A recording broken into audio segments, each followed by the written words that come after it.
ಕೊಲೆ ಕೇಸ್ನಲ್ಲಿ ಜೈಲು ಹಕ್ಕಿಯಾಗಿರುವ ಪವಿತ್ರ ಗೌಡ ತನ್ನ ಗೆಳೆಯನ ವಿರುದ್ಧವೇ ಪೊಲೀಸ್ ಕಸ್ಟಡಿ ಅವಧಿಯಲ್ಲಿ ವಿಚಾರಣೆ ಹಂತದಲ್ಲಿ ಹೇಳಿಕೆಗಳನ್ನ ಕೊಟ್ಟಿದ್ದಾರೆ.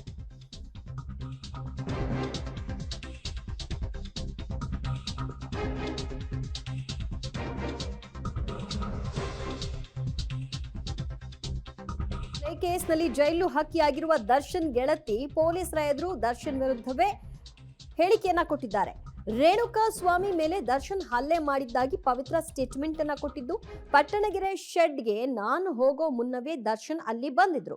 ಕಸ್ಟಡಿಯಲ್ಲಿದ್ದಾಗ ಪೊಲೀಸರ ಎದುರು ಪವಿತ್ರ ಕೊಟ್ಟುವಂತಹ ಸ್ಟೇಟ್ಮೆಂಟ್ಗಳಿದು. ಇದೆಲ್ಲವನ್ನು ಕೂಡ ಪೊಲೀಸರು ದಾಖಲು ಮಾಡಿಕೊಂಡಿದ್ದಾರೆ ಹೇಳಿಕೆಗಳನ್ನ. ಇದು ಪಬ್ಲಿಕ್ ಟಿವಿಯ ಎಕ್ಸ್ಕ್ಲೂಸಿವ್ ಇನ್ಸೈಡ್ ಸ್ಟೋರಿ. ಹಾಗಿದ್ರೆ ಏನು ಪೊಲೀಸರ ತನಿಖಾ ಹಂತದಲ್ಲಿ ಪವಿತ್ರ ಗೌಡ ಹೇಳಿದ್ದು?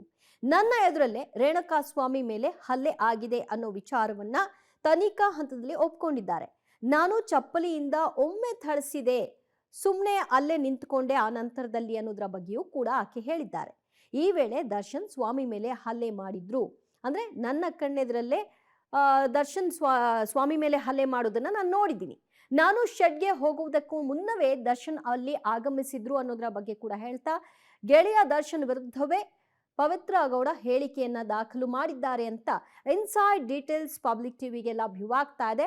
ವಿಚಾರಣೆಯಲ್ಲಿ ಅಂದ್ರೆ ಹಲ್ಲೆ ನಡೆಸಿದ್ದು, ಸ್ಪಾಟ್ನಲ್ಲಿ ಆಕೆ ಇದ್ದಿದ್ದು, ದರ್ಶನ್ ಇದ್ದಿದ್ದು, ಇದೆಲ್ಲದರ ಬಗ್ಗೆ ಒಪ್ಪಿಗೆಯನ್ನ ಸೂಚಿಸಿದ್ದಾರೆ.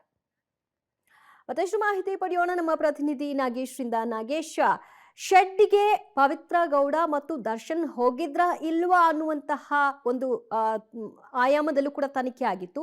ಸೊ ಅದಕ್ಕೂ ಕೂಡ ಇವರ ಹೇಳಿಕೆ ಪುಷ್ಟಿ ಕೊಡ್ತಾ ಇದೆ, ಹೌದು ಇವರ ಪ್ರೆಸೆನ್ಸ್ ಅಲ್ಲಿತ್ತು ಅಂತ. ಇದಲ್ಲದೆ ದರ್ಶನ್ ವಿರುದ್ಧವಾಗಿ ಆಕೆ ಕೊಟ್ಟಿರುವಂತಹ ಹೇಳಿಕೆಗಳೇನು? ದಿವ್ಯಾ, ರೇಣುಕಾಸ್ವಾಮಿ ಕೊಲೆ ಕೇಸಲ್ಲಿ ಬಂಧನವಾಗಿ ಈಗಾಗಲೇ ಪರಪ್ಪನ ಅಗ್ರಹಾರ ಜೈಲಿನಲ್ಲಿರುವಂತಹ ಪವಿತ್ರ ಗೌಡ ಅವರು ಪೊಲೀಸ್ ಕಸ್ಟಡಿಯಲ್ಲಿದ್ದಂಥ ಸಂದರ್ಭದಲ್ಲಿ ತನಿಖೆ ವೇಳೆ ರೇಣುಕಾಸ್ವಾಮಿಯ ಹಲ್ಲೆ ಬಗ್ಗೆ ವಿಚಾರಿಸಿದಂಥ ಸಂದರ್ಭದಲ್ಲಿ ದರ್ಶನ್ ಮತ್ತು ನಮ್ಮ ಸಮ್ಮುಖದಲ್ಲಿ ಹಲ್ಲೆ ಆಗಿದೆ ಅನ್ನುವಂಥದ್ದನ್ನು ಬಹಳ ಸ್ಪಷ್ಟವಾಗಿ ಪೊಲೀಸರ ಮುಂದೆ ಹೇಳಿಕೆ ನೀಡಿದ್ದಾರೆ ಅನ್ನುವಂಥ ಮಾಹಿತಿ ಈಗ ಪೊಲೀಸ್ ಮೂಲಗಳಿಂದ ಗೊತ್ತಾಗ್ತಿರುವಂಥದ್ದು.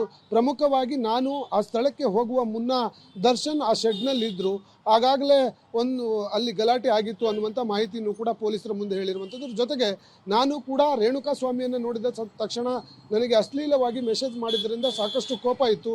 ಆ ಕಾರಣಕ್ಕಾಗಿ ನಾನು ಕೂಡ ಆತನಿಗೆ ಒಂದು ಏಟ್ ಚಪ್ಪಲಿಯಲ್ಲಿ ಹೊಡೆದೆ. ಅದಾದ ನಂತರ ಸುಮ್ಮನಾದೆ.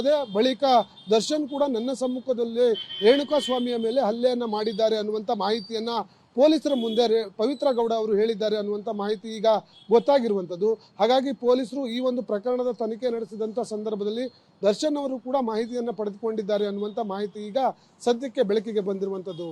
ದಿವ್ಯಾ, ಥ್ಯಾಂಕ್ ಯು ನಾಗೇಶ್ ನಿಮ್ಮೆಲ್ಲ ಮಾಹಿತಿಗೆ.